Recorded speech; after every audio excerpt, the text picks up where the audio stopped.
Of unidentified aircraft is approaching. I will shoot them all and kill them slowly. But make sure they are in pain. Adding that. Okay, so I have to... Air-to-air missiles are amazing!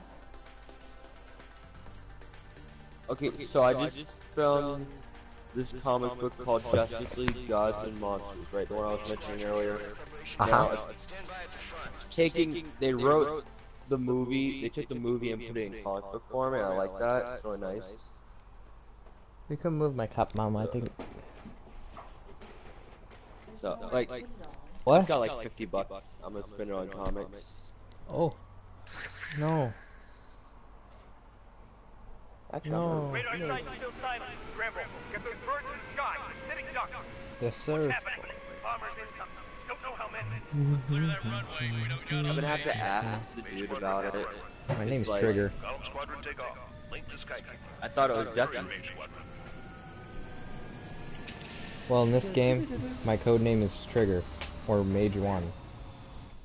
No, you're Ducky. Well, I'm Mage 1. My squadron is Mage 1.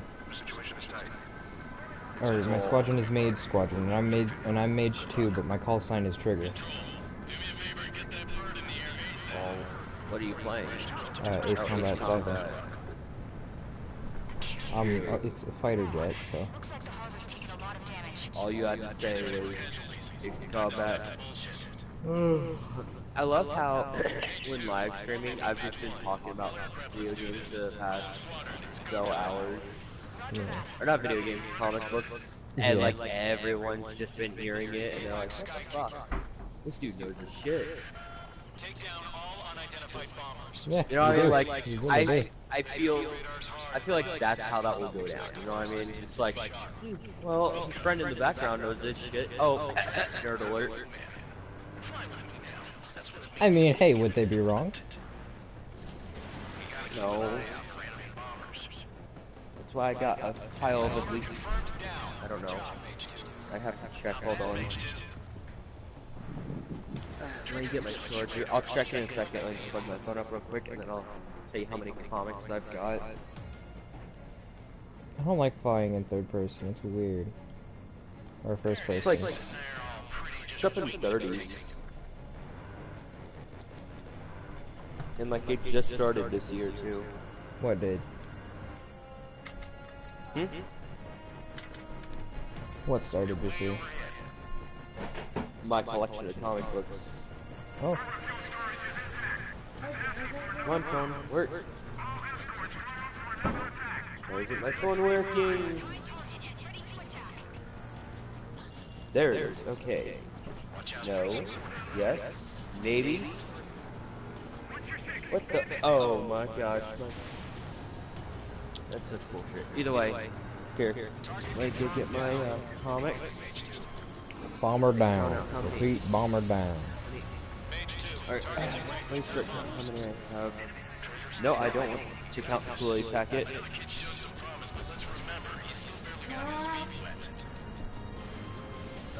Let's see. I'm the newbie.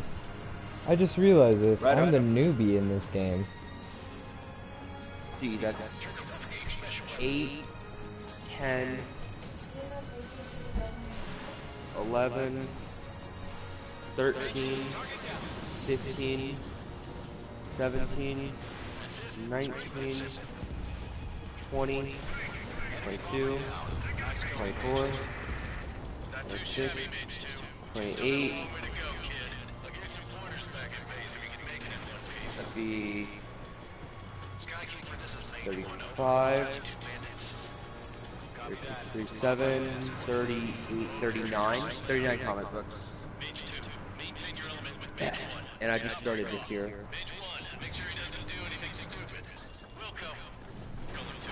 Yeah, I know. That was a lot of comics. I mean, considering I just started.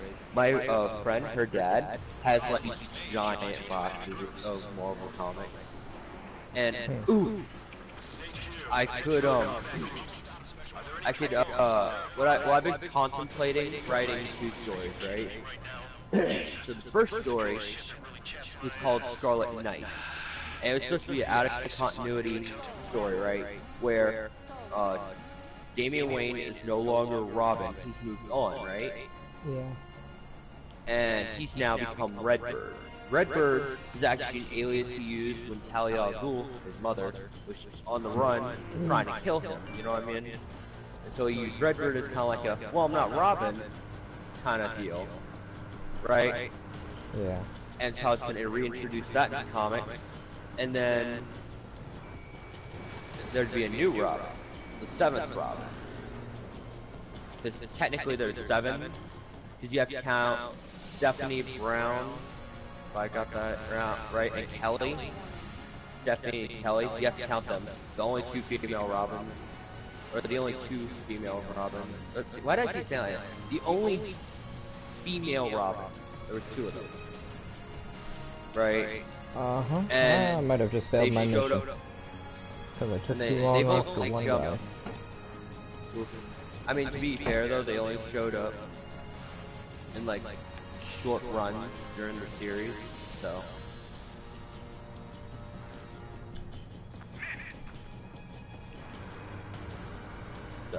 But basically, in this one, it would be this new Robin called Draco Michaels, right? And it's a little plot twist, and I've been thinking about it a lot and how to do it. But in this universe, Dracula has 4 children. One of them, Draco. Now in this universe, he doesn't know that he's adopted, right? Draco is unaware that he's completely, like, he doesn't know nothing, right? Or the fact that he has 1 brother and 2 sisters, Jared and Mackenzie. That's right. Yes. I decided to name Jared for the older brother. It just fit. You know what I mean? Let's be honest. You can imagine Jared as, like, if you dress it up right, Jared could be a more gothic look. You know what I mean? Just like, depending on, like, it could fit into vampire folklore or whatnot, right? You know what I mean? Just like, you got Edward from Twilight, and then you got the other one, I forget his name. So do I. I think it's Jacob or something like that. Oh wait, you're talking about the wolf guy? No. Ooh. But now that I think about it, I might add him into. So basically, after well, I've been working. I like imagining this kind of stuff, so it's kind of like something I just kind of went with. So anyway, so Draco, the new Robin, right? Part of this team called the Scarlet Knights. Now I've been thinking about changing the name because I want to add spoilers. And she wears a purple suit. Her suit is purple, with a hood, and like a purple biker mask. You know what I mean? Like the ones that we got in GTA. Yeah. So, kind of like that half mask kind of thing. And but it's all purple. So I can't go with Scarlet Knights, but I add her. So I was thinking, but the Scarlet Knights has a nice ring to it. You know what I mean? So I gotta think of something that's even better. Right? But basically, Draco's on a mission in Romania, right? With the rest of the team. That's team, as far, like, this is just off the top of my head. Redbird, which is Damian Wayne, formerly Robin. Draco, who is now currently Robin.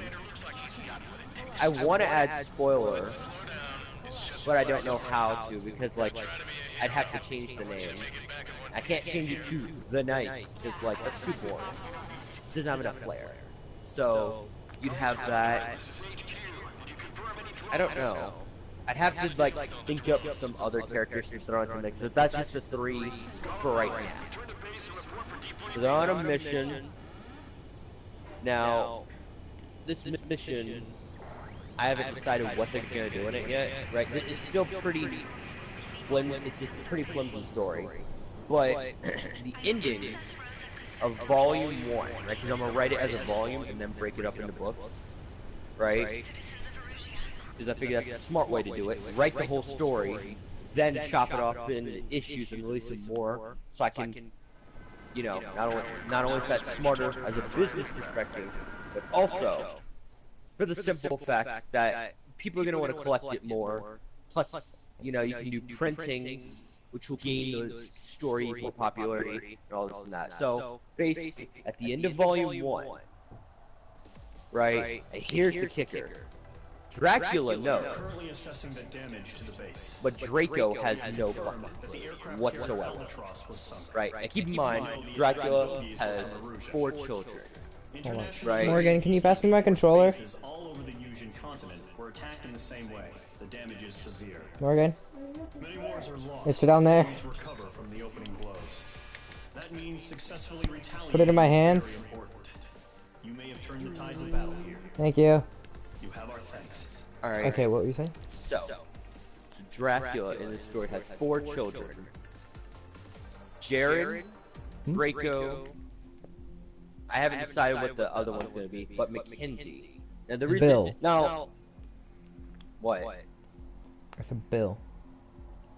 Oh, no. Okay, so like when I imagine this, right? I put myself and my friend in this story, right? Because me and her joked about being the children of Dracula all the time, so I kind of like incorporated that into my imagination. So I have to alter the name of it. Irony here is, although her name's Allison, she goes by the nickname Andy. And although my name is Andrew, I go by the nickname AJ. So it's like the nicknames are kind of like flip-flop. You know what I mean? Like, they feel like they would go for the other person, but you know, just, it is what it is. So either way, when I kind of like thought about it, I was like, this is... 2109. Huh? It's 2100 hours, 9 o'clock, like 9 p.m. 21 hours, 24 is 12. Well, no duh. So, 12, 11, 10, 9. Yeah, it is. 21, yeah. Yeah. The space elevator became both a symbol of peace. Yeah. Alright. So, basically, at the end of Volume 1, Dracula is sitting on this medical table because the team has just rescued him. Right? Now keep in mind, at the time of creating this little thing, there was, you know, no Jared, Mackenzie, or other sibling. You know what I mean? Yeah. I hadn't thought of them into the story, so I'm gonna have to work around that. But at the end of Volume 1, Dracula's about to pass out. I have to He fart. looks at Robin and then says, "My son." Passes out, boom, into Volume 1. And it leaves you hanging. Just Oh it my. gives you just enough of like that thrill. You know what I mean? Just enough that it's like, boom. Yeah, it's Holy like a wake shit, up. What the fuck happened? Right, like what the fuck just happened? And then you have to like reread it again just to make sure you read correctly, and then you find out you did read correctly. It's like, oh shit. But yeah, basically, Robin is the son of Dracula, but he's unaware. However, the way they find out, actually, now I think about it, What is the this? way I'm gonna do it is like this. Oh, no. In the Scarlet Knight, Robin starts to gain new abilities. Now, in this universe, the way I set it up is like this. Dracula had a wife, right, named Lucy. That was the first wife. And that's where Jared was The born. first one. Jared was What born- year? Right. Well, Jared was born a full-blooded vampire, right? Ooh. Now, he is in possession of Excalibur because Dracula is actually a descendant of King Arthur, and then Martha would be a Now that descendant would of be- Merlin. Now, in this universe, Martha is a zombie. She's queen of the zombies. So, Wait, hold like, up. Huh? oh yeah, little kicker, little kickers, little alter. Like I said, it's out of continuity stories that take place in a different universe than what is normality. Because in Hold this on, dude. universe, This game just said, or I was flying up and down, just lighting up the ground, and there was like a farm and a house underneath where I was shooting my guns. And then the game, the operator or whatever, he said, no harm must come to civilians or their properties. Damn. As I go and just Alright, light up an entire farm. Oof. Damn. Alright, but in this universe, it's different, right?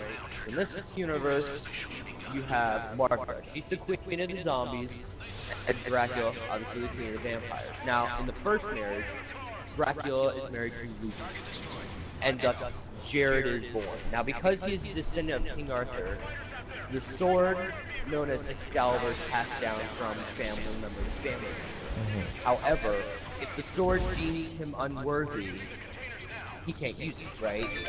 Yeah. Now, luckily, in this story, Jared was deemed worthy, as was Dracula, the third one. Because in this universe, we explore all three Draculas. We explore the evilist, the purist, and the modernist. The modernist is the one who actually... So the way I did it was like this. The one you meet in Hotel Transylvania, right? That's the purist. That's the second one. The first one is the evilist. That's the one that Bram Stoker wrote, right? This is the one who feasts off the living, all this and that, right? He is the truly evil, despicable, devil incarnate kind of dude, right? Now, this kind of interferes with the storyline of Dracula Untold, but whatever. I'm gonna shake up the world. So, in this story arc, you get to know a little bit, because they do flashbacks, right? To Dracula the Second and Dracula the First. Dracula the First, they revert back to, like later in the conflict, like volume 3 or 4 maybe. I'm thinking about doing that. Like the second one and the third one. Because the second one, although he wasn't really a bloodsucker as much, because in this universe, I've done things a little differently.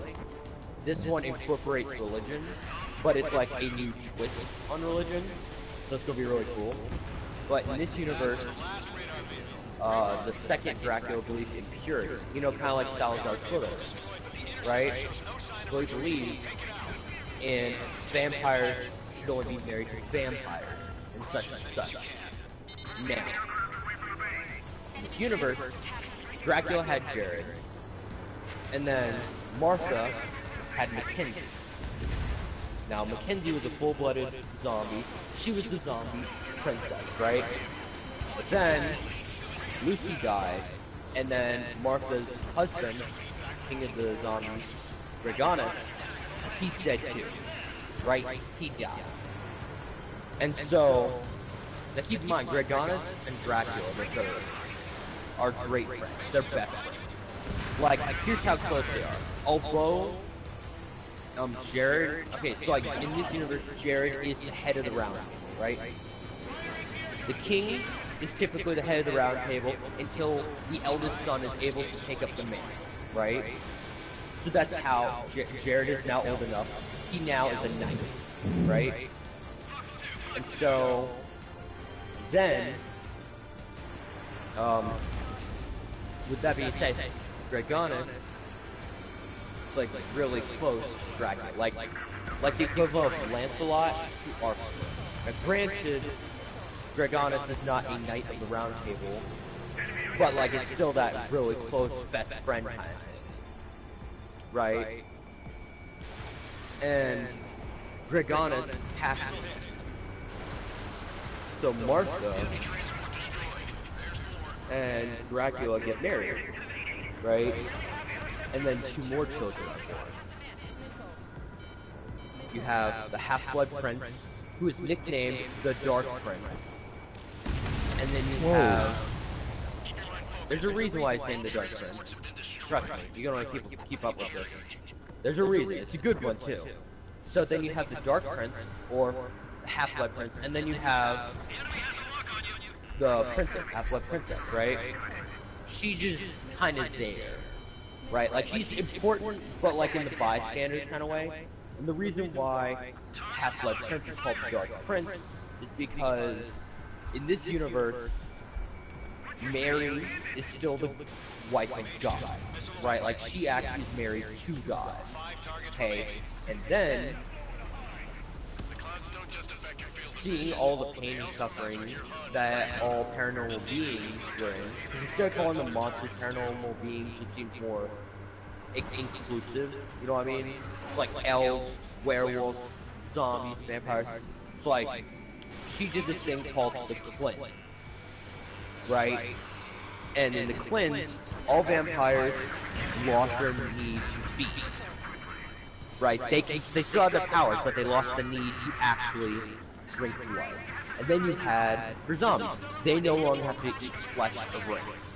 Werewolves, they can maintain control when they're in their animated form, etc., etc. You know what I mean? Like the list goes on and on, right? Now, Draco, he had him and his sibling. You know what?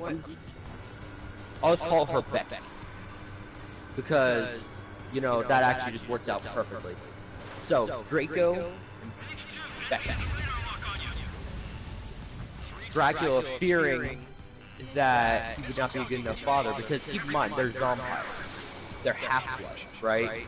Right? And at this particular time period, no one was okay with it. You know what I mean? No one was okay with mixed breed. You know, it's like the equivalent of calling, you know, Hermione Granger a mudblood. You know what I mean? Or a muggle, or something like, you know what I mean? It's bad shit. Right? So, what he does is he has Ambrose. Right? Ambrose is the court, you know, wizard, right? He's basically like what Merlin was to King Arthur, except he is a descendant of a famous wizard. Now, I don't want to say Salazar Slytherin because copyright reasons, but when I imagined it, it was Salazar Slytherin, originally Merlin, but you get the idea, you know. But now, I just realized I'm gonna think of a different wizard. But anyway, so he's a very powerful wizard.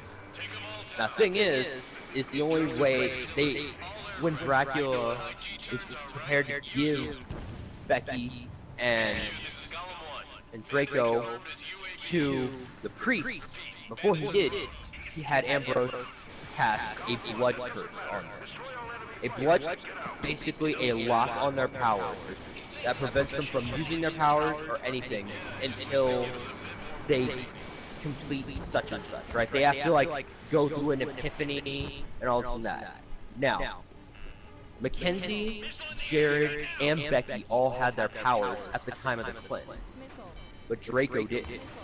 And there's this thing called the darkness. Now, darkness is kind of like the Force, right? Except in this instance, it's what causes vampires to have to feed, or zombies to eat brains, or werewolves to be out of control in their animated form. That's what the darkness is. But Draco wasn't, you know, he didn't have his powers at the time, and he couldn't have been cured because he had the blood curse. So it's kind of like a block on any protective seal or anything like that, while still being a protective seal in and of itself.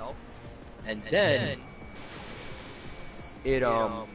what happened is that once he got his powers, he still had the darkness. Now, the darkness, for him and Becky, they were in this weird situation, because even before the cleanse, they had this disorder called Malcraig's disorder, right? And the root comes from the very first vampire, which is ironic, right? And I got the idea when watching Dracula Untold, because it's all the vampire in the cave. Now, if you don't know, the first vampire basically made a deal with the devil, and all this and that, right? That's the simplified version. He made a deal with the devil, became the world's first vampire, yada yada. Right? Now, Malcraig was the first vampire's name. But Malcraig is a disorder where vampires, before, this is pre-cleanse, they don't, this is before the feeding thing, they don't have to feed like other vampires or zombies or werewolves. They can eat regular human food, right? Right, so that's what Malcraig's disorder was. And him and Becky now have this useless disorder because now no one needs it, right? So, but they were already special because of that. But the thing is, just because they don't have the need to feed doesn't mean that they don't at the same time. Because the darkness This kind of, if you've seen what's it called? I forget what it's called. It's a zombie show on Netflix. Detective Clive Babineau lives. Do you know what I'm talking about? No. No? Talking about like Blonde iZombie or chick. something? iZombie. That's what it is. Yeah. Okay. So in iZombie, you know how they go Romero, right? Or when they rage out, their eyes turn pit black. They like lose all control. Kind of. That's what the darkness does to Draco. The thing is, or that's what it's supposed to do to anyone who has the darkness. Anyone who has that, or when they get extremely upset, or they have a feeding, you know, when they're hangry, basically. Yeah. The darkness comes out, right? Now, when this happens, for Draco, it's a little bit different, right? Because he's not supposed to have the need to, but, right? So, for him, he's like, this was kind of like a twist of fate. He is the only one in the world, there's only one person in the world, that is him, who is able to successfully control the darkness and use it as a weapon for good. And so because of that, he's also known as the Cursed Prince, or the Dark Prince. You know, he has many monitors. The Cursed Prince. And with this, because he's the only one who can control the, you know, the darkness, he also gets angel wings instead of, you know, bat wings. And they're like black angel wings, but they're still angel wings nonetheless. You know, like how cool is that? So, you know. And so this is just a build up to his character. This is like kind of a flashback. But as the Scarlet Knight, see, just keep in mind, at this point in time, he's got the blood curse. So he has no idea that his family heritage is so strong. He's a zombire who is second in line for the throne. Well, yeah, true, because they do buy mail. So second in line for the throne, not to mention the fact he doesn't know he's adopted. But as the story in Volume 1 progresses, you see him starting to get powers. And like I said, he's a descendant of Merlin as well. So, magic. You know, and one of the... Right. And so one of the cool things about it is, Jared, he gets Excalibur. Now this one's a little twist, because they mentioned this in Young Justice, and I figured I'd throw this in. Draco, you know, just like how Damian Wayne had the sword on his back, you know, Draco actually gets the sword of Beowulf.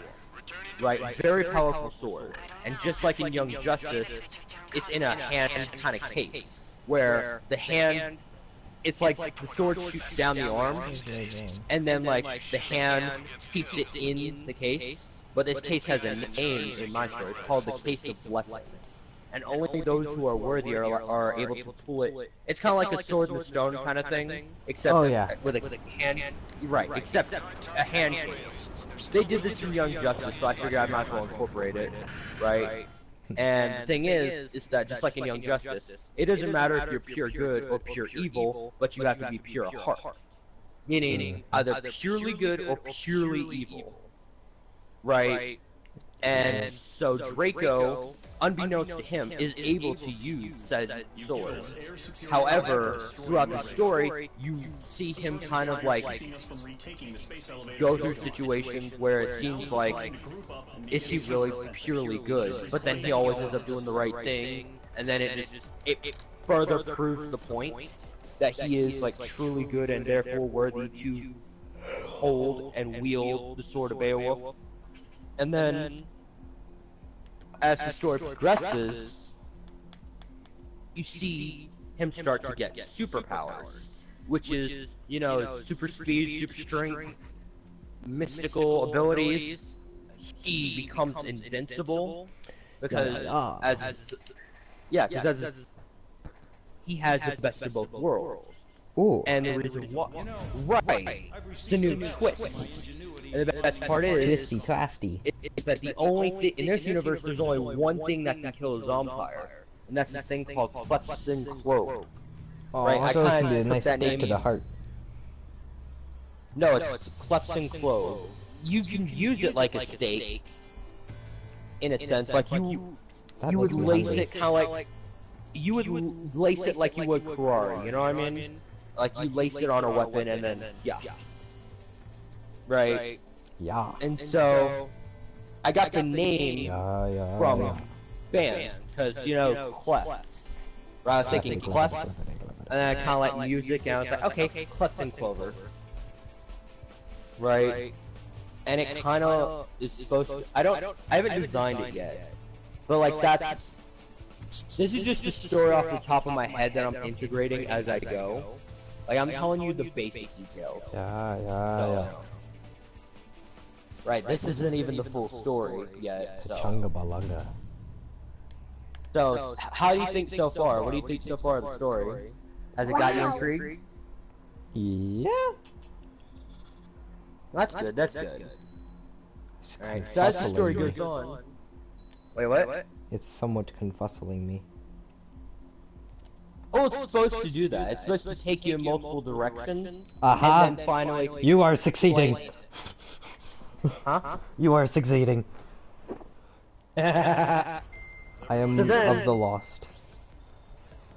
okay. And so as the story goes on, Draco, at this point, he's Robin. Right? Now, Damian Wayne is Redbird, but his costume's a bit different than what it normally is. Yes, he is, in a sense, Big Bird. I mean... I just completely he's- guessed, but he's alright. Redbird. No, but like, he's Redbird, but he's grown up. He's now around the age of like 18, 20, and at this point... So, he's Big Redbird. Stop. I mean, hey, you call it what you want to call it, that's... You know, but basically he stopped talking to Batman, and this kind of feeds into a story arc. Because it kind of feeds into a Batman Beyond story arc, right? So in this story arc, Damian Wayne... I wonder what would happen if Batman became a vampire. That would That's be happened scary. before. That would be scary. No, not really. No, Batman For the bad has guys, it become a would be. vampire, and haven't you seen Batman Gods and Monsters? Or Justice League Gods and Monsters? Batman is the dude who plays Man-Bat, Kirk Langstrom, Yeah. or the character, the real identity of Man-Bat, Kirk Langstrom, is actually Batman in Justice League Gods and Monsters, and he's actually a vampire. Oh, also Superman is Mexican, and Wonder Woman is the granddaughter of the High Father from New Genesis, which basically he's the god of that time. We ain't scared of no naders. I know what you got that from, and that's hilarious. I love that. But either way, so as the story goes on, you start to see Batman, and you see Batman, or Bruce Wayne and Damian Wayne start to distance themselves. Now, in a Batman Beyond story, the one I'm referencing, Terry McGinnis, aka Batman's blood son, right? This is Batman's second blood son, which is an actual thing, by the way. This isn't from me. This is like an actual, yeah. So in this part, Terry McGinnis, he found out about this organization called the League of Assassins. Now, if you are unfamiliar with what they are, think Ra's al Ghul, right? Ra's al Ghul is the grandfather of Damian Wayne, right?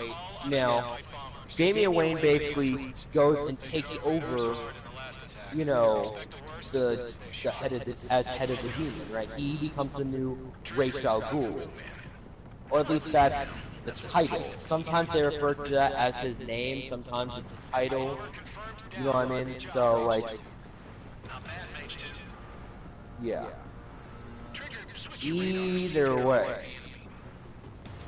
basically, in the story arc from Batman Beyond, Damian has taken over, and Damian's right-hand man is the son of Ubu, Ubu is a very deadly assassin. Ubu, goobu, goobu, He goobu. uses... Yeah, Ubu. UBU. Right? And he actually uses Wolverine-like claws, but the only difference is that he can take them on and off whenever he wants. So, yeah.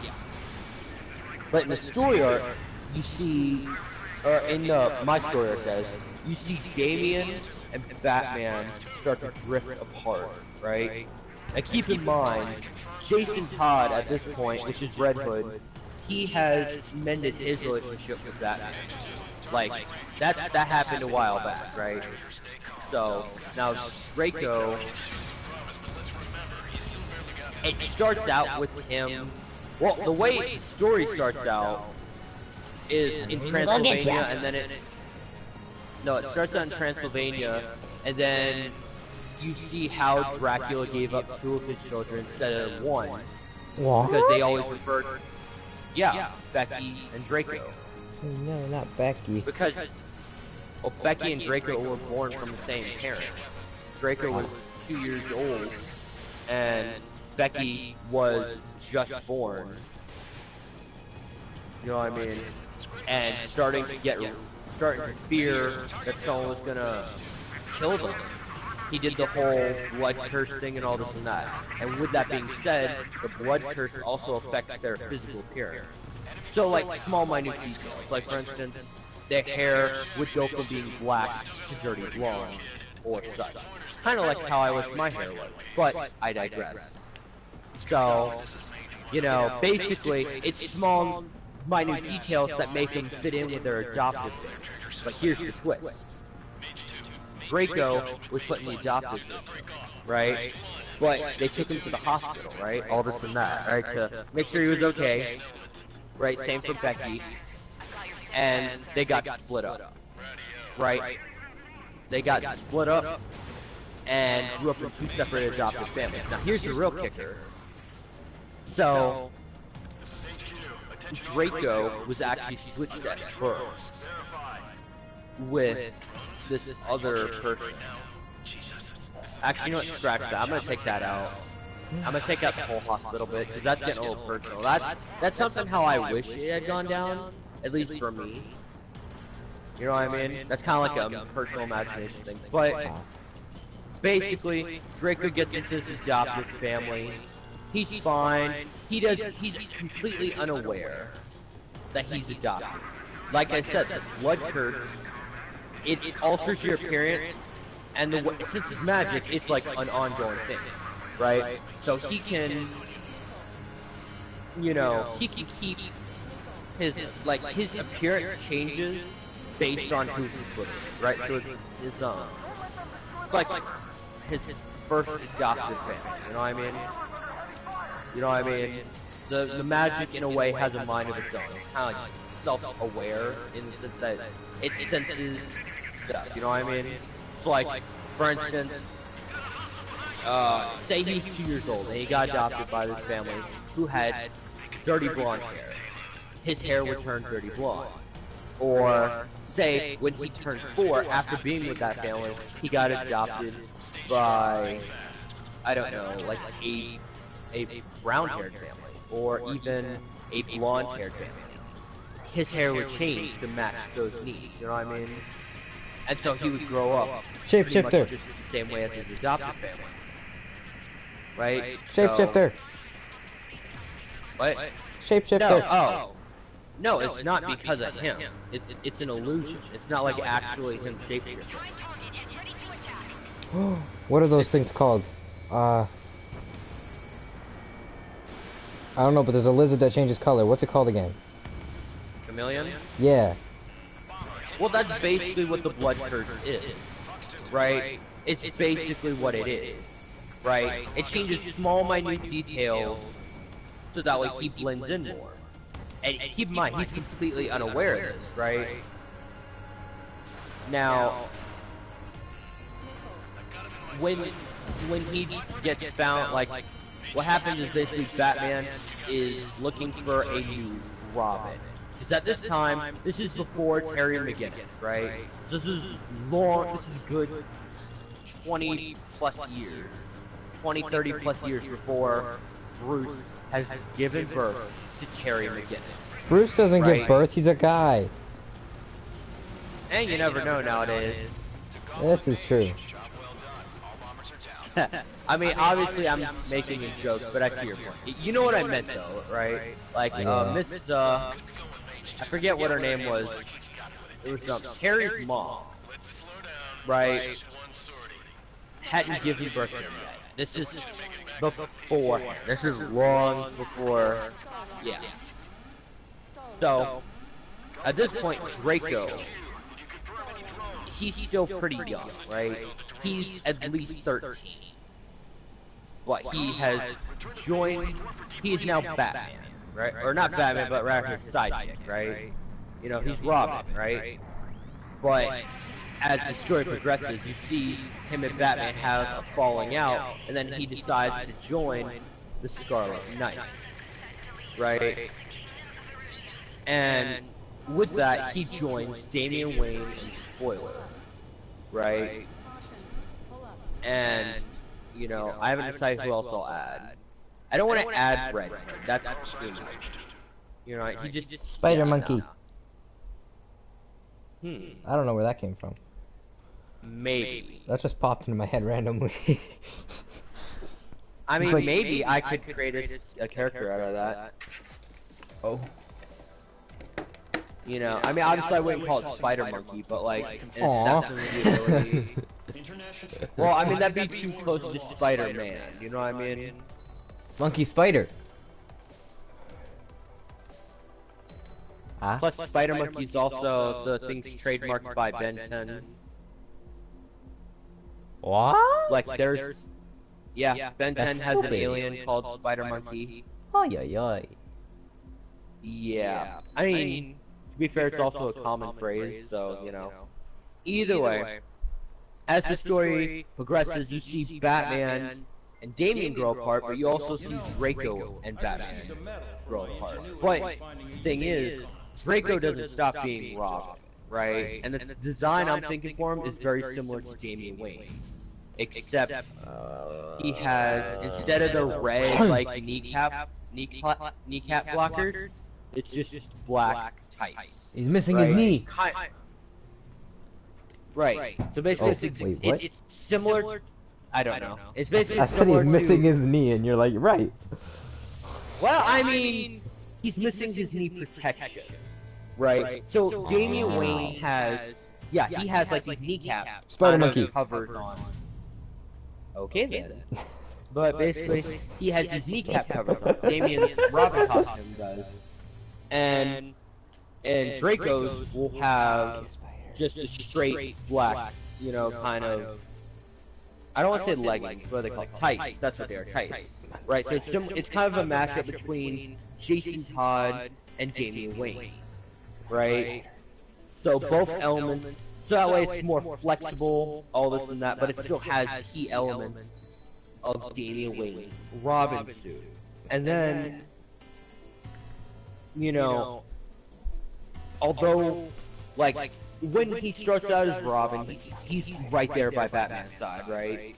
But then as he grows up, he kind of leaves Batman in the dust. Because Batman and him are starting to, like, not, you know, get along. Right? And in this universe, Batman has killed his grandfather. Oh right? no! Not Grandpa Wayne. Well, no, Dracula. Draco is the son of Dracula. He's killed Dracula the second, and the reason why is because Dracula the second actually tried to take over Gotham. Oh no, not Gotham. Well, yeah, I mean, it's kind of a reference to Batman versus Dracula, right? So there's like a whole shit ton of references in my story, so it kind of like alters between a bunch. And basically, as the story goes on, Monkey. you see, boy, What? Boy. You know what? Come on. Monkey? Mm-hmm. Yes, monkey. That's what I'm talking about. Monkey. But either way, as the story goes on, Monkey. you find out that Batman has killed the second Dracula the second. Now, Oh yeah. the third Dracula has no problem with this. This is the son of the man Batman has killed. Now the reason why the third Dracula doesn't have a problem with this is because the first one's dead at the hands of villagers. The second one has died by Batman's hand. Batman... Well, normally, yes, but he didn't, like, Whoa, kill hold him. on. Yo. What? My game takes place right now. This mission I'm doing is July 12th, 2019. Let's go.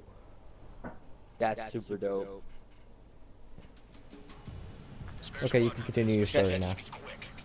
So in this universe, Batman has just killed... Well, he hasn't just killed. He killed the second Dracula. Right? Now, this is a reference to Batman versus Dracula. As Batman has, you know, Dracula's gonna take over, all this and that. Now, the irony of this is, the second Dracula wasn't evil. But he was... See, because I separated 3 Draculas into groups. The first one was the evilest. The second one, the purest. And the purest is an ironic thing. Because he's not pure, if that makes sense. Like, not pure of heart, but rather pure in bloodline. Right? That's his thing. He's kind of like Salazar Slytherin. Right? He has to have strictly vampire thing, right? So, he wants to make the world fully vampire. Right? Or at least have a vampire army big enough to take over the world and shun those who are vampires. Right. Right, that's the whole thing. So Batman takes him down. Like, he off. Flat out, like... No more head? Solar... No. He doesn't decapitate him. He uses, a flare gun that he was... If you've seen Batman versus Dracula, you'll notice that Batman had a solar ray kind of generator. It was a sun ray generator, and he used that to destroy it, right? And it flashes back to that too, right? Now, once Draco finds out about this, keep in mind, Batman hasn't told him the entire story, but Dracula the Third knows. He knows the story, right? He's completely aware, and he has no problem with that. Being that, one, his father, Dracula II, was always at odds with the Third. The reason why,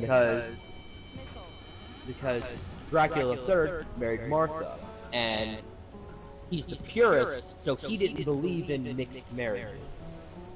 You know what I mean? He was, you know, it was kind of segregation in a way. That's what it is. It's a reference to that as well. Older time period, different outlook on life, that kind of thing. Right? And so, the third one is called the modernist, right? He's very open-minded. Like, he still believes in tradition, but he's still very open-minded, right?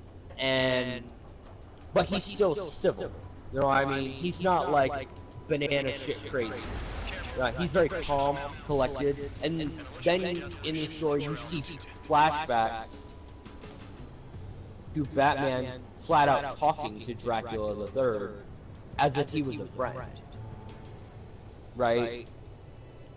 Because, you know, Batman, at first, when he killed the second Dracula, he was worried that the third one might come back for revenge.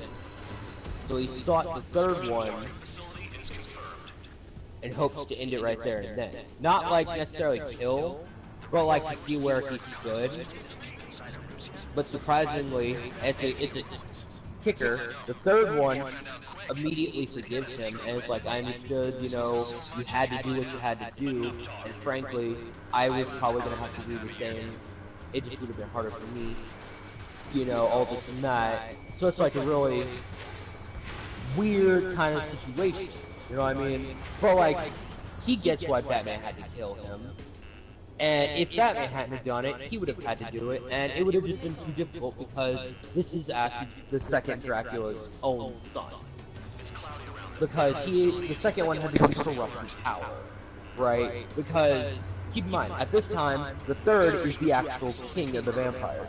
But when he married Martha, the second one tried to take back his throne, saying, you are no true king, you know, because you must keep the bloodline pure, all this and that bullshit, right? And so, in these flashbacks, you see Batman and their Dracula getting along really nicely. Now, Batman felt Draco was old enough to know what happened to his grandfather, right? But he tells him this for one reason only. He wasn't really going to tell him, but then Draco started to get powers. Vampirism, zombieism, and mystical elements, right? Like, he started being able to control things with a mere thought. He was able to fly. He was able to cast spells. And so for a brief period of time, he actually worked with Dr. Fate, right? Because Batman said, well, you know, if, you know, he's going to have mystical powers, he's going to learn how to use them right. And so then you see Dr. Fate, Zatanna, and I don't know about Constantine. Constantine's amazing, but you see these big, you know, mystical beings in the DC universe step up and they teach Robin how to use his powers. Now, keep in mind, the only reason why Dr. Fate and Zatanna even bother to teach him is because at this point, Robin has left Batman. Right? He's no longer Batman, and that's because, you know, Batman told him the story how he killed his grandfather. And keep in mind, this is when Robin finds out he is the son of Dracula. He is completely unaware up until this point, right? Now, he doesn't believe it, right? Which makes the kicker at Volume 1, into Volume 1, even more special, because he's sitting there, like, Dracula's about to pass out, right? And he's sitting there thinking, you know, is what Batman said true, right? And, like, at the moment, people think it's just a theory, right? You know what I mean? They think, okay, Batman's just saying this just to say this, right? He'll throw me off my game so he can control me. But then, as Dracula's laying on the table, on the medical table, he looks to Robin and says, my son. And then passes out, right? And then that's like a confirmation of, holy shit, I really am the son of Dracula, or at least one of them. Because Batman also explains how Draco has a brother and two sisters. So, yeah.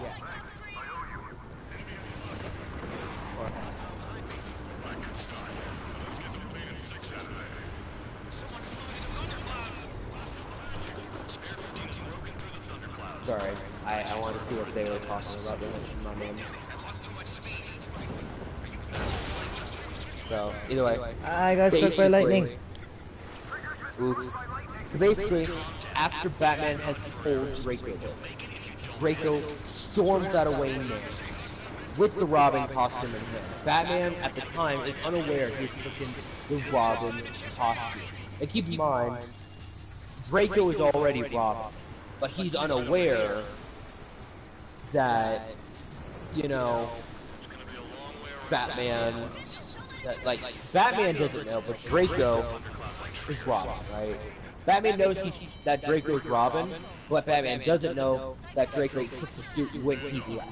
He flat out, boom, left when Batman was sleeping, right? Left nothing but a note, harsh written note, basically saying, you know, it's not going to be easy to forgive you for killing my grandfather, all this and that, blah, blah, blah. More harsher than that, but you get the idea. And so thus begins the forming of the Scarlet Knight. Now, at this point, Damian Wayne has already cut off contact with Bruce, or at least minimalized it, right? So he only talks to Batman in the field whenever he needs to talk to him, right? But at this point, Damian pretty much is just sitting there flying on top of the Gotham roofs. All this and that. And you get to see, you know, meet Draco, right? And Draco, you know, and Damian start talking about, you know, Bruce being, you know, shitty and all this and that, about hiding secrets and all this and that, and like they kind of bond over. Oh, I've been hit by lightning again. They bond over their discussion of Bruce hiding secrets, right? Now keep in mind, when Bruce took in Draco, he was completely unaware that Draco was the grandson of the man he killed not too long ago. But for whatever reason, Bruce, in his gut, decided to get like a blood test run on Draco, right? There was something in Bruce's gut telling him to check Draco's blood. And for good reason. Draco had been acting like he didn't act like all the other Robins. He was weird, you know, I mean, the weird, not in the, he was kind of like the weird emo kid, right? But in the sense that he was a little bit different, you know what I mean? Like, he didn't act quite right, you know, even for like the same dude who would, compared to the same dude who goes around in a bat costume, wearing nothing but tights, a utility belt, and a cape and cowl. Compared to Batman, it just seemed weird, right? But not necessarily in a wicked way. To Batman, going with his gut, decided to get a blood test on Draco. And Draco has just, like, he has no reason why, or he's unaware of why Batman needs blood testing, but goes along with it anyways. And Batman, you know, in all his infinite wisdom, says, you know, says as part of the physical, you know, I want to make sure you're good enough, healthy enough to be sent into the field, all this and that. He said, I've done this with every other Robin, you're not going to be any different. But he doesn't do it just for the simple fact of taking, you know, a physical, you know, kind of like blood test, make sure he doesn't have anything that could slow him down in the field, or anything like that. He also does this to check their genetic background. Batman doesn't know why he's done this, but like, it's a weird way of paranoia. You know, it's kind of like a paranoia, and his gut tells him you should check it. And it's kind of like one of those moments where you find out that Jason Todd is the Red Hood. Batman's chair flips down. Alfred drops the tea he was going to bring to Bruce. You know, that kind of thing. Like, that's not what happened, but it's pretty much that same feeling. You know what I mean? Shocker. You know what I mean? You don't expect it. You know what I mean? And then Bruce, in all his infinite glory, decides he's not going to tell Draco because he feels like that wouldn't help him. Because at this point they've started to argue a little bit more, and just like with Jason started to become more of a rebel as Robin, and same for Draco, right? And so at this point, Draco starts to develop powers. You know, the vampire zombie variety with mysticalism. And so Batman decides he's going to finally tell Draco about his grandfather and the history of the Dracula family. Right? So he tells him, Draco storms off, joins the Scarlet Knight, because at this point, Damian Wayne has started forming a new team, the Scarlet Knights. And with that being said, spoiler, so far it's spoiler, you know, Red Arrow, the new one. Because if you're unaware, the current Red Arrow is actually a female, but it's Red Arrow and Arsenal, so 2 arrows, Robin, and Redbird. Right? And so, right now it's a small team, but it's effective. You know what I mean? And basically it builds up from there. Right? But Damien, deciding to be wise, says, you know, you got these new mystical powers, you should go see Dr. Fate or Zatanna and learn how to control them. Because in this universe, you know, just like in the Harry Potter universe, if you build up your magic too much and don't use it, it can turn like inward and destroy you. So you have to learn how to control it or it will destroy you. Right? And basically, you know, Damien decides to send Robin off for a bit to train with Dr. Fate and Zatanna. After doing that, he spends a couple more months teaching him more hand-to-hand combat, such as Aikido, Karate, Ninjutsu, Jiu-Jitsu, etc., etc. You know, it's like over 100 forms of martial arts. There'd be too many to list. Right? Just keep in mind, at this point, Batman had just started training him to be Robin. Right? So, he wasn't fully trained. Like, he was trained enough to go out on patrol, but not so much to, you know, be classified as superhero status, or even hero status. At best, sidekick.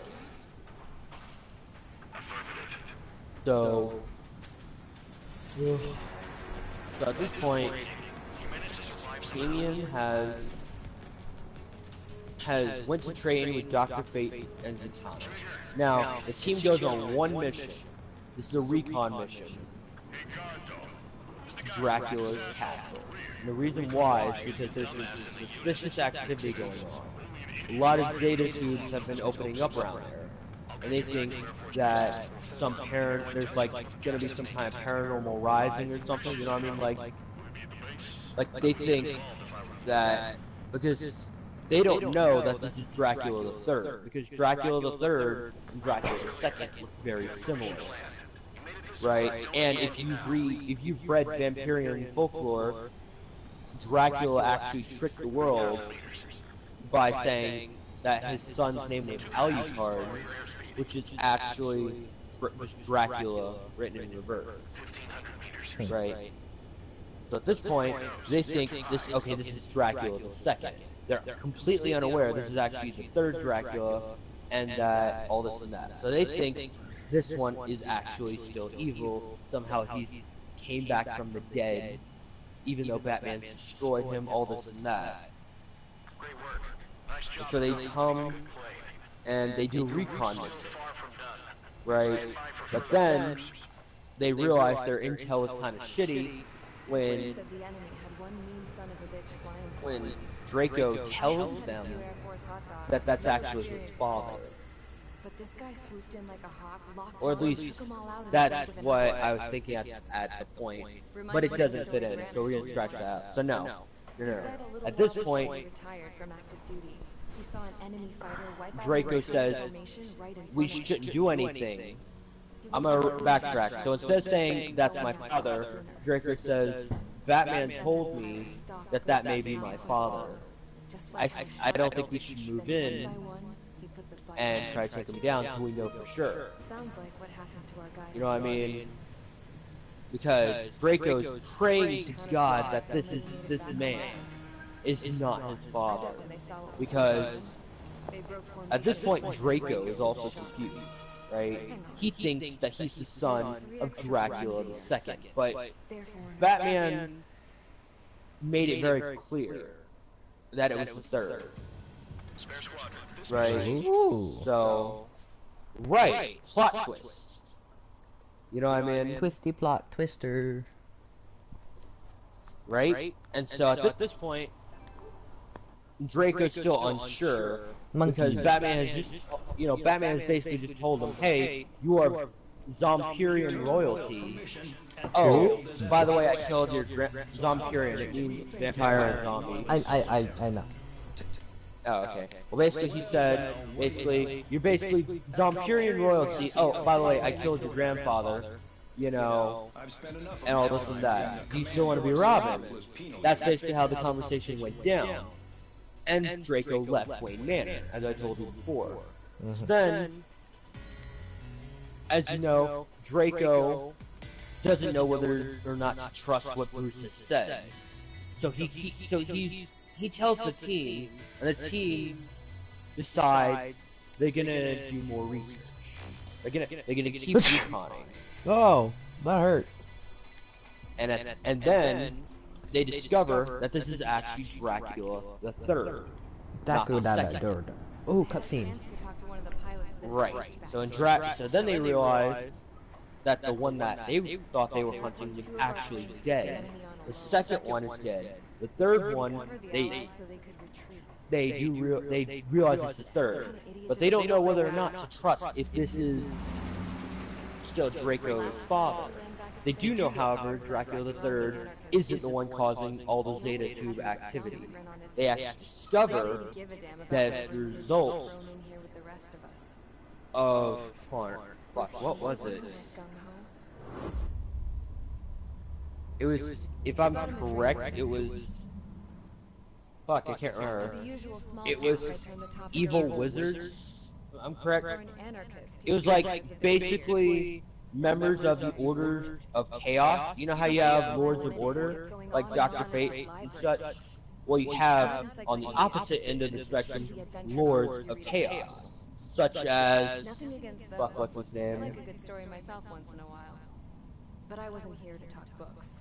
It was I can't remember their names off the top of my head. Wotan is one of them. But basically, at this point, you see the Lords of Chaos opening Zeta Tubes, or so they thought at first. See, in this universe, mystical tubes and Zeta Tubes share a very similar signature when reading on like the energy spectrum. Because just like that's just I haven't thought that part through yet, but basically they originally thought it was Zeta Tubes, but then they realized it's actually mystical tubes. Right? And at this point, they've realized Dracula is not the bad guy, and actually what happens is just like because the way it works is Dracula is the king of the vampire and zombie nation, right? Ooh. Now, Undead. right. Now, originally he was only the king of the vampire nation, but once he married Martha and had kids, he also gained the zombie empire. Now with this, you have this thing called, you know what the Odin Force is, right? Uh-huh. Okay, so he has a similar ability, except he has... In order for our forces to penetrate deep into a Shoot, what name is it? I forgot what I called it. Is it bad if our fire or smoke detector thingy is flashing red? Yes, yes it is. Does that mean the batteries are dead? Well, if you don't see anything, yes. Well, then they are dead. Yeah. Alright, so basically, at this point, you basically see Dracula have this power, right? So he basically has the balance, right? That's what the power is. And basically, it's kind of like a relaxer for all vampires and zombies. Like, they can still go by animal instinct. Even though they don't have the quickness inside them anymore, they can still become ravaged animals. You know what I mean? But like, not in the sense that they'll shoot people's head off, so much they'll become more agitated, more angry. Owie. right? And the kicker to this microphone is... broke in my earball. Oh, sorry. That has hurted. And sorry. And the kicker to the darkness is that the cleanse works, right? But if a vampire, after being cleansed, drinks blood, the cleanse is no longer in effect, and they take the darkness back, right? So the balancing is in a way to keep them calm, relaxed, but at the same time it can work in the completely opposite direction, right? So what it can do is if he needs to send warriors into battle, he can kind of be like, you know, get them hyped up. You know what I mean? And they in a literal sense, could feed off his energy. You know what I mean? And actually, that's where Jared comes in. Because Jared, he's the head of the Knights of the Round Table at this point, right? He is the head vampire. Or not just vampire, but also the head knight. Now at this point, the Knights of the Round Table were exclusively, originally human, then it turned over to vampires. And once Dracula married Martha, they included zombies into that, right? And so, although he's the head, right, in this universe, Mackenzie is also a knight. Because, you know, at this point, Vroom vroom. at this point in time, Dracula III, he's not sexist, right? And he also believes women can be knights too. So he has knighted not only his son Jared, but his daughter Mackenzie. Now, Becky, she's still new to all this, so she's just kind of there, right? She's still trying to get the ropes of royal life and all this and that, right? Yes. And in terms of artifacts, Becky doesn't really have any artifacts, right? Oh, and the reason no. for this is because, you know, there's not really any relics that go around. There's, except this one thing. She does have one artifact, right? It's called, what was it? It's called the Talisman of Ra, right? The Talisman of Ra is a reference to Egyptian artifact. Now, I don't know if this is actually Egyptian or not, it's just something that's going out of my head. But, the Talisman of Ra That's a is, thing. oh, that's actually a thing? Uh-huh. Oh shit, I swear I didn't even know that. I just pulled that shit right out of my head. Well, look at me! Even when I don't think I know history, I know history. What are the odds? I don't know. Now it's the 22nd of July, 2019. Haha. The future. Anyway, so the Talisman of Ra is like This is the future. I don't like it. So the Talisman of Ra is this necklace she wears that is protects her, right? And with that being said, not only does it give protection, but it also guides her. Right? It's in a sense a light. Right? So it has the ability to light the way. Now, Robin, at this point, he is in possession of one artifact. One artifact alone. At least at this point in time. And that is Beowulf's sword. Now, the reason why is because Dracula one night decided to visit Batman and said, when he's ready, hand him the sword. It is his legacy. And left in a flash. Just gone. In and out. Just like Batman does to criminals, or Ra's al Ghul or whatever. There 1 minute, next gone. So Batman holds on to it. And at this point in time, Draco, this was like at least a month or two before Draco had been told, hey, by the way, I killed your grandfather, all this and that. Oh, by the way, you're not human. all this and that. You know what I mean? So, and Batman decided for his 13th birthday to give him a sword. Now at this point, Draco doesn't know this, but this is the sword of Beowulf, right? Now, how he doesn't know is kind of one of those, like, only could happen in comic book kind of blindness. You know, it's one of those, it can only happen in comic books kind of obliviousness, right? Because, like, the sword will only open for him. Just like Batmobile. Pretty much, right? You know, that's the gist of it. It only opens for him. And he doesn't know why. So right after he leaves Batman, he does his research and finds out it is an artifact that was handed down from the Oh my god, this jet is fast. Right? Oh. So now I'm going 25 miles per hour right now. 25,000 miles per hour. Fancy. So after he's built, oh, I'm about to hit 3,000. so he has basically, he's done his research, right? After leaving Batman, he's done his research and finds out that the Sword of Beowulf was, you know, a thing passed down in the Dracula family. Because Beowulf and was actually the king, right? Beowulf was a king in a faraway land. When Beowulf died, Waglith, I believe it was, the man who would later on meet Dracula the First, gave Dracula Beowulf's sword.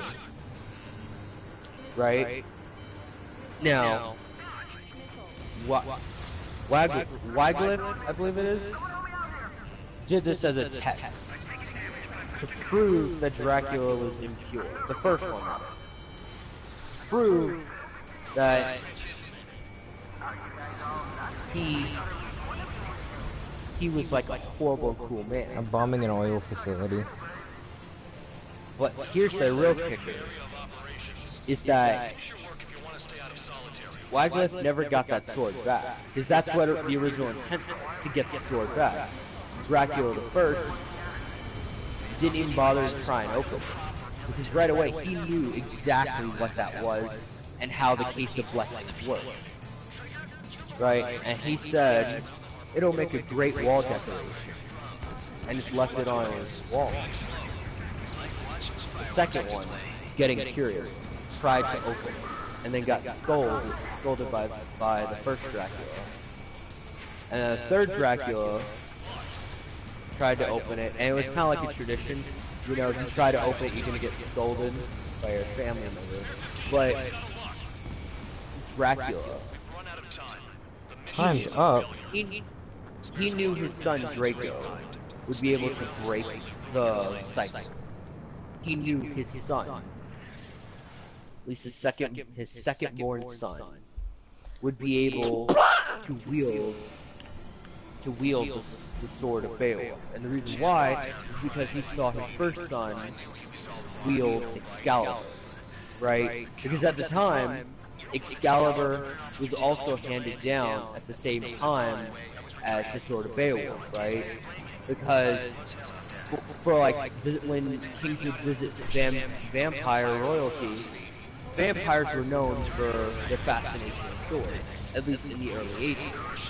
Now, I don't know if this is actually a thing, this is like coming off the top of my head, but they were known for their fascination with swords. And so, after the men who wielded these great swords fell, Dracula was given, the first one was given the sword from the stone, aka Excalibur, and the sword of Beowulf. Now, the Talisman of Ra came from Martha's side of the family. Like I said, she is a descendant of Merlin, and Merlin had obtained it from his mentor. His mentor had worked in ancient Egypt before. Because at this point in time, like, his mentor, going a while back, was actually in ancient Egypt at the time. Right? Because he lived it. That was the time he was around. And so it got passed down from generation to generation until finally it landed in the hands of Merlin. I crashed. Merlin decided, you I know what? almost beat the mission, and I crashed into an oil silo. No. Oof. So then I have to restart it all. Merlin decided to do something different with the talisman. Because before, the talisman would give great power to those who wielded it, right? And it would only be passed down from mentor to student. When the student became the master, the student would wield it, and then when it was time for the master to pass, or if the master had taught all the students they needed to know, they would pass down the Talisman of Ra. Now, Talisman of Ra, after landing in Merlin's hand, decided, basically Merlin decided to keep it in the family. And thus, he passed it down from generation to generation. But before passing it down to his child, he charmed it as a protective spell. Or, in a sense, it was like a protective lock, right? It would protect those who ever wore it. And it could still give them great power, but its main purpose at this point, because Merlin had changed what its power was. Because keep in mind, this is Merlin. He's like the most powerful wizard at the time, right? So Merlin decides to change it from, you know, a weapon of great power to a charm of great protection. And so, flashing back forward to present day, you know, Mackenzie, now at night, has the ability to wield the powers of Ra. Not only that, but she now has a protective spell in it. And keep in mind, the irony of this is vampires are born with mysticism, zombies are not, but the irony is that Mackenzie and Martha had just as much power as the vampires. So mysticism was a huge part of the Dracula family. Right? So that's how they all got their artifacts. Now, Becky, later on in the series, gets an artifact too. She gets the Staff of Merlin. However, the thing is that being that she's new to this, it goes from a staff to a wand, right? So you see the staff shrink down to the size of a wand, but it's not called the Elder Wand, but it's a very powerful one, right? So this wand is called the Wand of Illusion. Not the Wand of Illusion. No, fuck. I didn't mean to say illusion.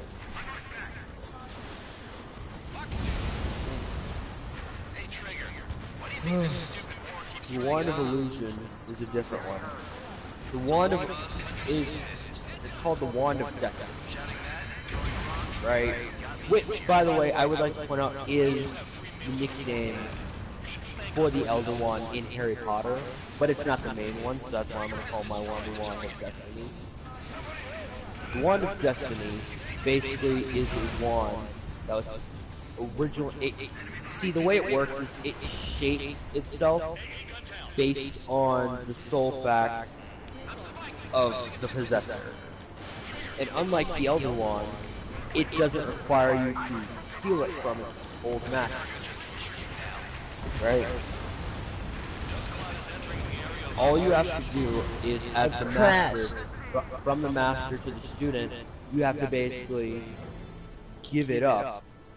And what will happen is, once you give up the wand of destiny to your student, a wand fitting your natural skill will appear before you. No purchase, no nothing. There's a kitten Not like doing parkour onto my chair. Cool. So then, you see Becky get the wand of destiny.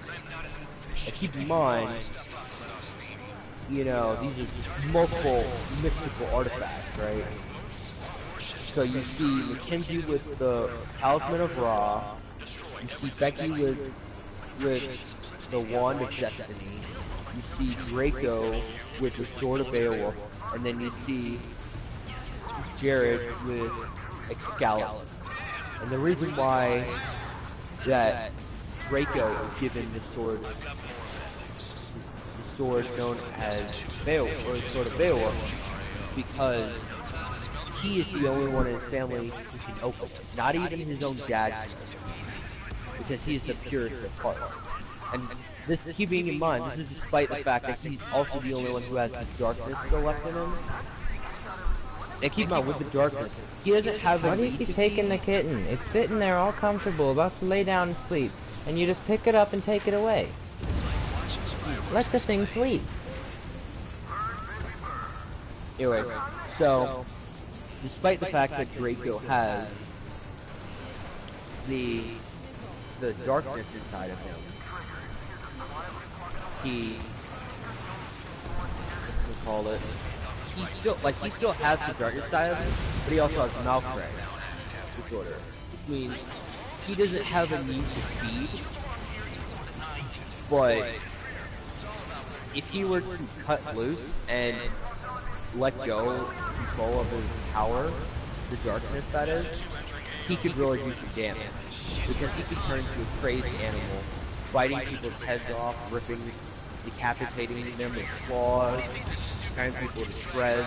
Basically imagine a werewolf, but with the body of a half zombie, half vampire. That's the best way I can put it. You know what I mean? So like, it'd be a lot of trouble for everyone. Not to mention he's the prince. So, everyone knows him. It's kind of like in Harry Potter, right? How everyone recognized Harry, right? They know he's famous, but he doesn't know he's famous. Draco's the same way. Now, at this point in time, you know, Becky has, you know, she's aware. Hold on, dude. I just bounced my wing off of an oil tank, and I didn't explode. I am so lucky, because I'm almost done the mission. Noise. Even Draco, he's completely unaware for a good portion of the story. But then at the end, you find, like, Batman has told him this, but he doesn't really trust Batman. For obvious reasons. You know what I mean? Yeah. Who would want to hear that he's not actually related to the Michael? You know what I mean? Like, in his scenario, he thought his adoptive parents were his real parents. He didn't want to hear that Batman had killed his grandfather. Just keep in mind, Batman never really explained why. Like, he was vague about it, you know what I mean? Right, he was very secretive, promiscuous. Right, he wasn't really open about why he killed his grandfather. He just said, you know, I had to kill your grandfather. So, you know, it was pretty imaginative. It kind of left the reader open to, well, what did, you know, Draco think? And this is why Draco left. But as the story progresses, Draco sees more and more reason to believe Batman. And so at the end of Volume 1, Dracula confirms that Draco is his son. And that is Volume 1 of the Scarlet Knight. So, tell me what you think. Did I keep you reeled in? Well, I think I just failed my mission again. I'll give you 5 minutes to do all of it. This is gonna take a while. So tell me, what did you think of Volume 1 of the Scarlet Knights? That's good. Do you think it would sell? Yeah. Okay. I just want to, like, get a second opinion, because, like, I've been thinking about this stuff. Now, my alternate version of that was very similar, but it would be for a Marvel comic, right? And this comic would be called Return of the Howling Commando. I finished it! Yes! Ooh, nice. Now I just have to chase down oil tankers. Nice. Now, I have a second comic. It's very similar, in a sense, but it's called Return of the Howling Commando. Now, this would be a Marvel comic, right? So in this comic book series, it's still similar setup, right? Except, like, you know how with Draco, he's still adopted. He has 4 siblings. They all have the same artifacts and all that, right? The only difference is he's an agent of S.H.I.E.L.D. instead of Robin, right? And he also is a Howling Commando. Now, he replaces the Living Mummy. Now, if you've watched that episode of Ultimate Spider-Man, the Living Mummy betrayed the Howling Commandos and decided to take Buttons Ankh, I believe it's called.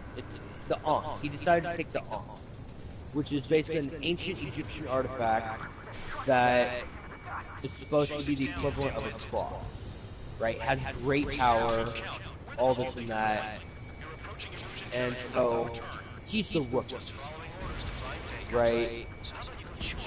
And so, as the story progresses, you see them go on missions and all this and that. But in this universe, all 3 Draculas are still alive. And the first one you meet kind of looks like the one out of Hotel Transylvania, right? That's the first one, except he's all purely wicked and evil, kind of like how Hotel Transylvania sets him up in the beginning. He's a horrible man, right? The second one is the one that Marvel currently has running, right? This is the purist, right? This is the one that fought side by side with Captain America during World War II, right? Because Hydra threatened to take Dracula's land. Right, and keep in mind, this is when the second Dracula looked younger. So he's aged a bit, but he still looks pretty young. And then the third Dracula is... Well, he looks more like Bram Stoker's Dracula. You know, black cape, all this and that. But it's more subtle. You know what I mean? Like, it's kind of like a clash between has knight's armor, but it's still like royal, kind of. You know what I mean? Kind of like how you have military uniforms that are designed just for ceremonies. It's kind of like that, right? And keep in mind, this is just kind of like a small little thing for Marvel Comics, right? So both are really good ideas. Now I'm leaning towards more of the Scarlet Knights, for the simple fact that I'm much more of a DC fan.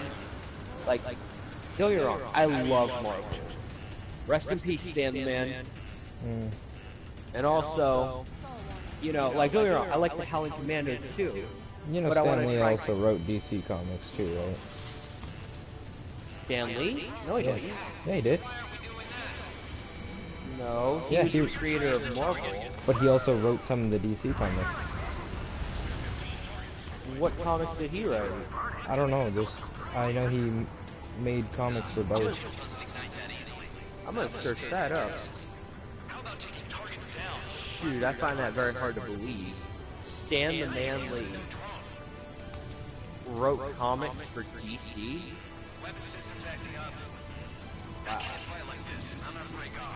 Wow. But, like, basically, it would just be kind of like a little thing, kind of like Ultimate Spider-Man, right? But instead it would like kind of pick off. It would be kind of like a spin-off of that, you know what I mean? Except you see the Howling Commando instead. You know what I mean?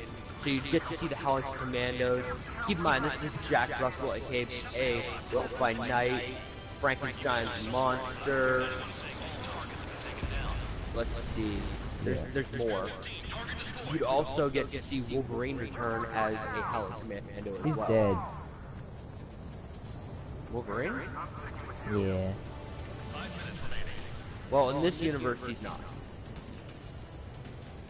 Well, In Ultimate Spider-Man, he's still alive. So you get to see, you know, Fury, because in the older comics, Nick Fury wasn't called he wasn't called Director Fury, he was called Sergeant Fury. And you had Dum Dum Dugan and Wolverine. They were part of the Howling Commandos. So most people don't know that Wolverine was a Howling Commando back during World War II. So what I'm gonna do instead to make the timeline more fit is I'll make it where Wolverine was actually a Howling Commando alongside Dum Dum Dugan during the Cold War, 1980. Too far away. You know what I mean? That way it'll click better. Now, keep in mind, this is a secondary story, right? So this is the kind of thing I'm thinking as, well, I like them both, but I think I'm gonna go with the Scarlet, you know what I mean? The Scarlet Knight. However, I would still rewrite the Howling Commandos, that way you get to introduce them more, and hopefully Marvel would, you know, write a TV show based on it, you know what I mean? Kind of like Ultimate Spider-Man, except you get to see the Howling Commandos, and you get to see the paranormal world through Marvel's eyes. You know what I mean? Not I just would actually love to snippets see of it. that. Right, exactly. Because you see little snippets of it. You see Jack Russell as a man werewolf, but you never see zombies. You never see what vampires look like when they're not in shadow form. You know what I mean? And like I was thinking, what if we make Blade, you know, the half-human, half-vampire, the Dampire, because that's what a half-human, half-vampire is called, a Dampire. What if you made him a Howling Commando? You know what I mean? And like it would work, because he has that Nick Fury badassery about him, while still being a Howling Commando. You know what I mean? What do you think? Do you think both are like great stories that could be told? Oh yeah. Right? Because like, I like them both. And like, I put a lot of time and detail into them. I was like, well, if I'm gonna write something, it's gonna be like worthwhile. It's not just gonna be some shitty, you know, okay, here's issue 1, I'm not gonna write issue 2. Like, when I wrote The Scarlet Knights, the thought was, write book 1 book, and then worry about book 2, book 3, book 4. So I want to write this in 4 volumes, right? And tell the tale of the Scarlet Knight. And then I would do a spin-off series, or a spin-off run, right? Because you know comic books can run up to like 30 issues, right? 30 or more, right? So I run off this other series called the Chaos Chronicles, right? And it'd be called the Scarlet Knights, the Chaos Chronicles, right? Or the Chronicles of Chaos, right? Something along those lines. And then you would see in these universe, in this one, you see Damian, he starts to build his relationship back with Bruce, which is kind of the opposite of Chaos, right? That's how it starts. But then you start to see Draco slip between having to balance royalty life and being a superhero, because I like he's not light. I think it looks cool. Wait, what? Look at the inside. I was talking about him. But you know what I mean? Like, it's supposed to be like a follow-up to, okay, after the books are ended, then you get this really kick-ass series that's like, wow, where did this come from? You know what I mean? You don't expect it. And, yeah, you know what I mean? It's just like something that's supposed to be like little bit for the reader, be like, okay, this is where Draco was last left off after we finished the Scarlet Knights, the original series. And the first books would just be called the Scarlet Knights, right? Then you would have in the second, in the first 30, 40 issue run, you'd have it called the Scarlet Knights, the Chaos Chronicles, or the Chronicles of Chaos. Which one do you think would sound better? The Chaos Chronicles or the Chronicles of Chaos? Mom, what sounds better, the Chaos Chronicles or the Chronicles of Chaos? We're getting attention from above. If any credit is due, it should come to me. Prisoners deserve nothing. Chronicles of Chaos? My mom says Chronicles of Chaos. Okay, so the Chronicles of Chaos would be the Scarlet Knights, the Chronicles of Chaos, right? And basically, it would tell how the team. What it would do is it would deal with real live issues, right? So like you would get this point where where you get Draco, right? He starts to lose control of the darkness, right? Yes. He no longer can use Beowulf's sword because the darkness is starting to take over, right? And to protect himself, right, and all those he loves, he banishes himself to the cursed dimension, right? And it's kind of like a PTSD kind of thing, right? Because it's supposed to be like an epic battle between a giant freaking ogre, right? And then he starts to, like, the ogre has these little minions, right? Now keep in mind, these are other vampires and zombies who refuse to give up the old ways. These are the ones who still feed on the living. And they are in the Outlands, right? So, basically, Draco, because they're starting to push forward, they're like really close to killing Jared, right? So, he snaps. Draco snaps and then loses control of the darkness.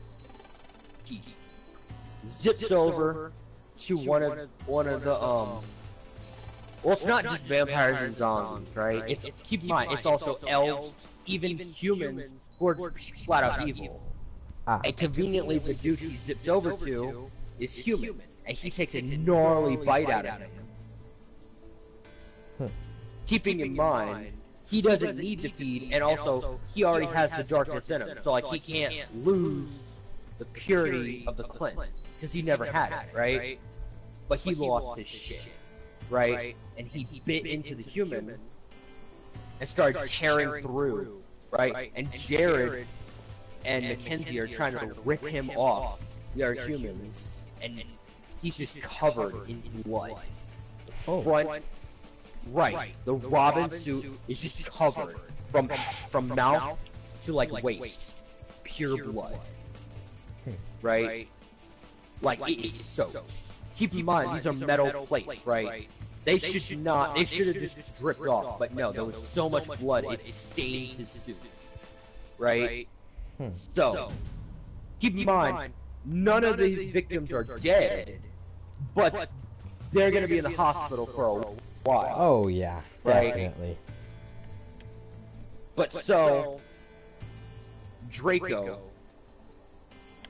he starts to get overpowered, takes down the ogre, and then he raises his sword against his own brother. Right? It's one of those, oh shit. Because the honor code is what the Draculas live by. You know, and one of those codes is you shall not raise your sword against your own brother, right? I mean, that's not how it's written out, but like, you get what I mean, right? It's the honor code, you know? Protect your brothers, you know, as you would yourself, that kind of thing, right? Yeah. Kind of like a knightly code. And keep in mind, Draco is not a knight, but he's still a prince. So therefore, he's still expected to live by a similar code of sorts, right? And keep in mind, in a fit of rage, July 27th. this is when he's still right. He's still controlled by the darkness. Raises his blade against Jared, and then he starts swinging at him violently, just trying in some way, shape, or form to hurt him. And Mackenzie's sitting here trying to hold him back. He flings Mackenzie off, grabs his sword once more, starts walloping against Jared's sword and Excalibur. And finally, Mackenzie and Jared manage to pin him to the ground. Somehow, manage to pin him to the ground. And then they snap him out of that trance, which was the darkness. And then, because like at this point, this causes a PTSD moment, you know what I mean? He wakes up and realizes, holy shit, look at all the horror I've caused. Banishes himself to the cursed dimension. Right, that's the end of issue 1 of the Scarlet Knights, the Chronicles of Chaos. Issue 2 opens up back at the castle. Ambrose, the court magician. He's the court mystic and also the court physician. He has opened a wormhole and pulled Draco out. Robin has been missing for at least 2 weeks. Ambrose finally manages to pull Draco out from the cursed dimension. And in that moment, Draco immediately freezes himself in a block of ice. Like an iceberg. Little mini iceberg kind of thing. To protect those he was in fear of hurting. Now, Ambrose tells him, you have nothing to worry about. We have dampeners in this medical room. You are safe. You don't have your powers. Neither does Dracula or the rest of the family. However, these dampeners cannot be destroyed by Draco, but if need be, they can be destroyed by other family members. Or at least turned off. So, Draco, throughout the first few issues, goes through this kind of recovery to from PTSD. Right? And in this story, he actually makes a comeback. Right? So it's not just like he's damaged permanently. You know what I mean? Like he is, but in a way he's better from it, right? So basically, they find a cure a couple of issues in, and find a way for him to. If it's a way to keep his memories without keeping the horrific emotion. You know what I mean? But the problem with that is that he still feels just a little bit of it, right? However, it, for the most part, cures his PTSD. Originally, like a couple issues in, Ambrose said the only way for you to get over the PTSD is to erase your memory, or at least that part of it. And Draco, not looking at his family and friends, says these chilling words. He says, I would rather live knowing I have done horror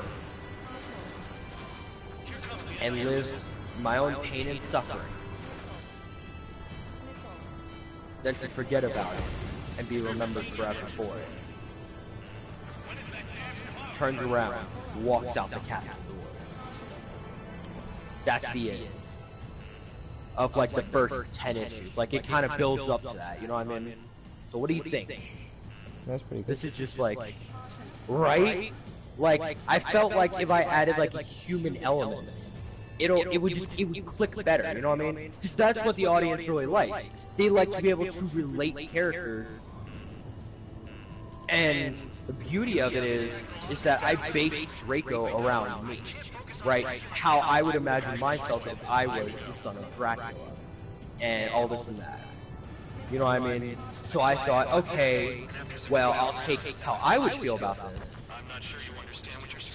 and kind of make it into my own little thing, you know what I mean, a little story. I thought that was really cool. But then as the story goes on, you see that he does start to get better, right? Kind of like in Avatar: The Legend of Korra, you know, in season 3, you see Korra, she has just gotten extremely beat by Zahir, right? She has PTSD. Now this isn't easy shit you come back from, right? She has been beaten to a pulp where she can't even walk, right? And so I decided to take elements from that because Draco, up until this point, has never lost control of the darkness. And in a way, the Sword of Beowulf recognizes that it's going to take some time to earn its trust back, right? And the thing is that he didn't lose just the trust of the sword.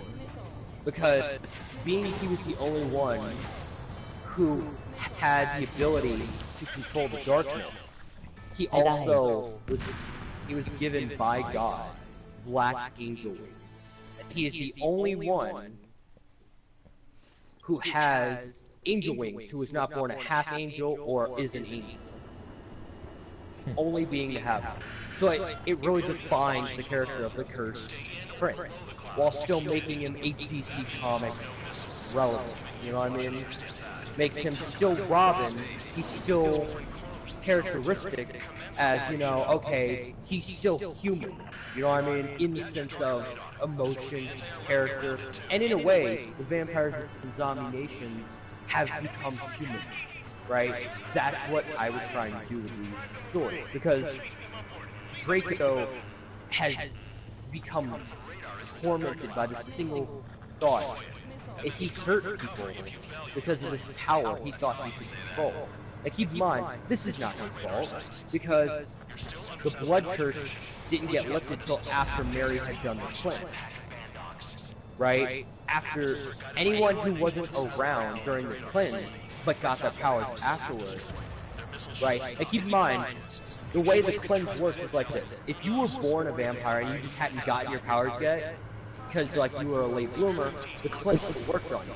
But if you had a blood curse,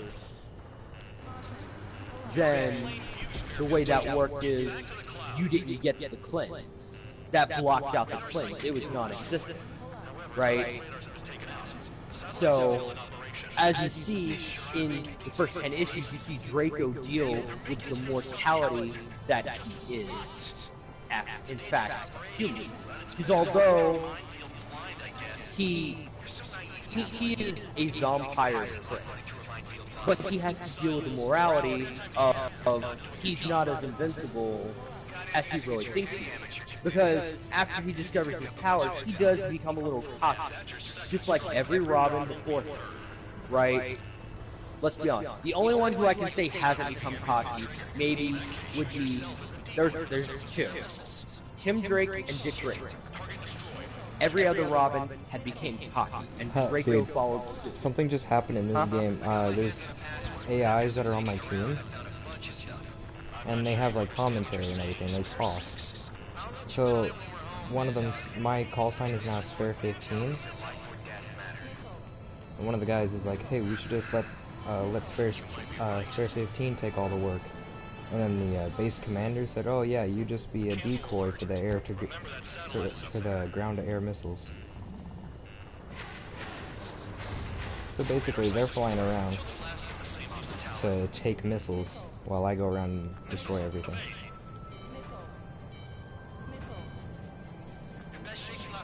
You can continue talking. Huh. I did not know Stanley did. He did he worked on a pet project for DC called Just Imagine. That's actually really cool stuff. But either way, the key with this comic book series is you see Draco deal with his own mortality, because you realize that, you know, his hubris was he became cocky, right? And you know, Jason Todd, the second Robin, had that similar problem. You know what I mean? Had he not decided to be cocky and waited for Batman like he was supposed to, he wouldn't have died. You know what I mean? And so, like, Whoa. it's kind of like a reference to that as well. You know what I mean? Because, like, there's a bunch of references in it, and that's the beauty of it, because it all relies heavily on references and still flashes back while still being its own story. You know what I mean? So, like, you realize that, oh, Draco, just because he's the first Robin who is a human, doesn't mean that he's better in any way, shape, or form. If anything, because of his situation, he's actually got to become more human to protect those he loves. So it's like a nice little twist, because at the end, you realize he's just as human, if not more, than all the other Robins. And so it's a nice little twist, because people expect that just because he's got these powers, he's gonna be, freaking badass. That it's like they all assume it's all on the physical spectrum. But with the comic books that I plan on writing, it's all about the emotional spectrum, right? It gives the reader something to grasp onto, and it's not all just about action. You know what I mean? So tell me, what do you think? Okay. So our radars and everything, and our main base tower got like signals coming in for aircraft, and they said that they were ally. They lied? And they're not allies. Oof, damn. But they say ally on my screen, but they're not. Sure. All right, all aircraft, form up on trigger, nice and tight. Everybody's forming up on me now. Why me? Why? Why do I have to be the best pilot?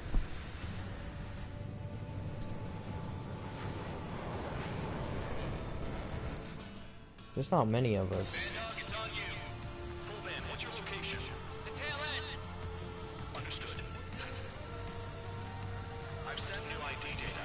Enemies will be marked as enemies. Alright, hey, hold on. I will be right back. Okay? Yeah. I'm gonna just go get some water real quick. This is the penal world. I decide when you die. Shit it. Missile incoming.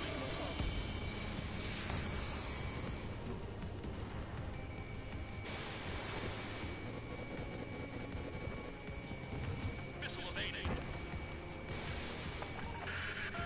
Projectile incoming. Tell us what's happening. Come on. Damn it, not right now. That doesn't sound good. Air contact incoming at high speed. It's too fast to be an aircraft. It's not an aircraft. What is it? What do we do? What's going on?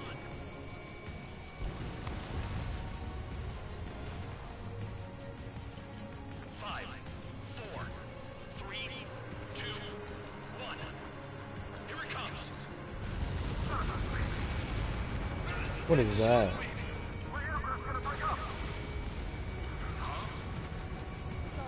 Incoming transmission from ATU. Their weapon is codenamed Helios. It's a long-range missile carried by arsenal birds. Arsenal birds? Sending over the predicted impact zone. It's coming in hot. Damn, you're working quick today, Van Dog. Get too chatty and you'll die.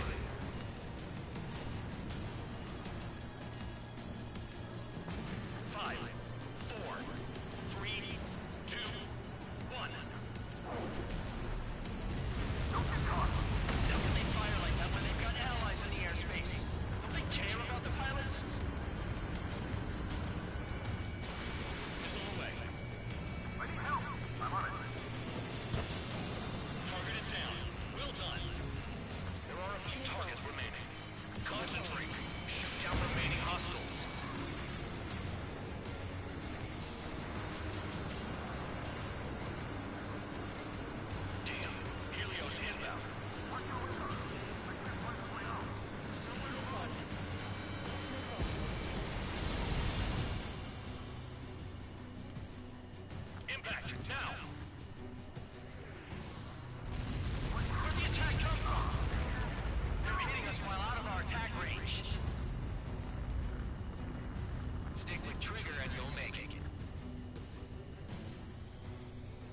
These guys are saying stick with trigger and you'll make it. That's funny.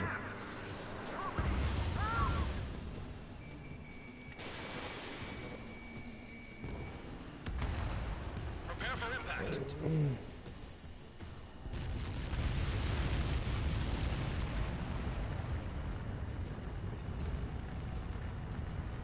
Count. 1 to go. Go get him. 1 to go. Where is he? Count. Rhino, this is it.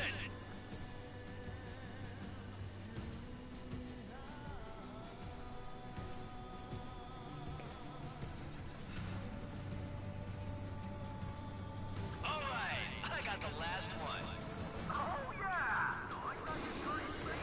Damn it! God damn it! Why is this? What? Full band? What the hell? Full band's down. Friendly fire? Did we get on the bandit? Full band got tagged as an enemy. What?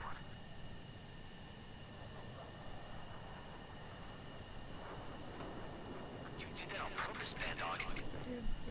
Dude, what? Don't play dumb. Full band. It's over there. It was an accident. It got out of control. Return to base. Son of a bitch!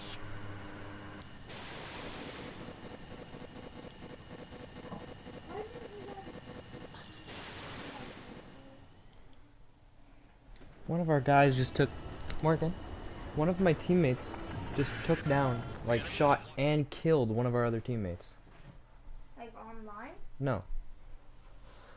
In the story. Where's the iPad? Did you not have it? No, it's not at 100. Oh. It wasn't turned off completely. Doesn't have to be turned off completely. Completely makes it charge faster. No, actually it doesn't. The mission was a success. There's nothing else I need to say. Dismissed. That was one hell of a mission, I will admit. I liked it. Ooh, cutscene. Suddenly, we were being treated like a regular unit. We've been ordered to pack everything up and move the base further inland. We even got a transport plane. The funny thing is, no one here remembers I've got a bum leg and, oh, that I'm not a soldier. Take a look at the map. There's an island on the other side of Yuja our Marines landed on. The space elevator's not too far from there. They tell us the airfield's being used as a base to support the elevator. Not sure if I trust that intel. Anyway, the transport plane's gonna drop us there, without any fighters to cover us. Some genius thought we could commandeer the enemy's jets they left in the hangars, and use those to fight. Y'all aren't real soldiers, they said. Any other day we'd be using you lowlifes to go out and dig up landmines. And prisoners don't get guns. You'll just have to make do with whatever we give you and like it.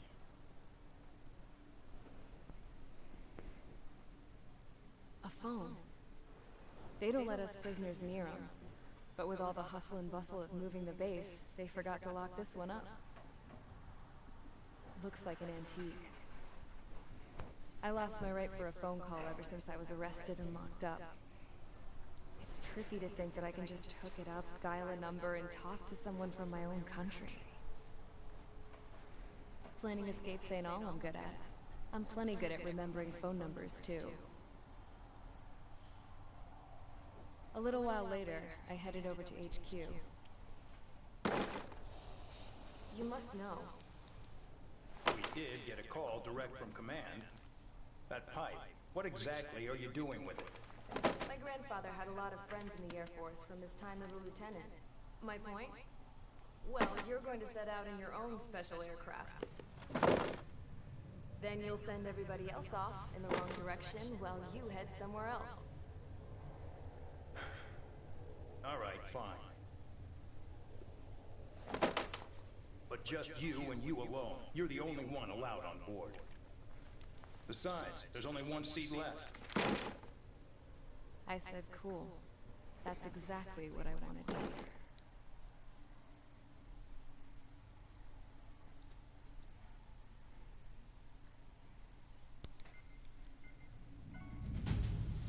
Attention, I've received a communication from the General Staff Office. It seems your ability to carry out missions has gotten the attention of the higher-ups.